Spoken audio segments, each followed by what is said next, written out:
அப்புறம் வர வச்சு அதை நான் இங்கேருந்து அப்புறப்படுத்தி கொண்டு போயினேன். அது 2 நாளுக்கு அப்புறம் தான் இறந்துருச்சு.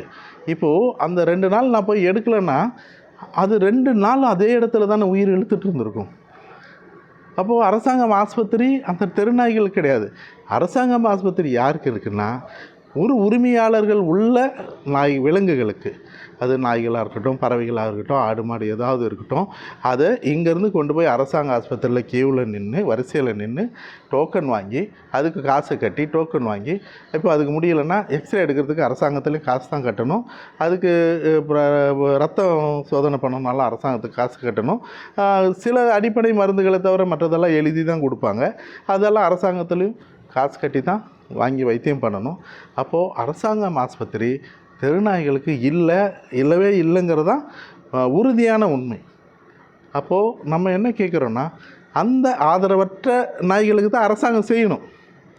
உரிமையாளர்கள் உள்ள நாய்களுக்கோ விலங்குகளுக்கோ உரிமையாளர்கள் பார்ப்பாங்க, அவங்களுக்கு செய்யுங்க.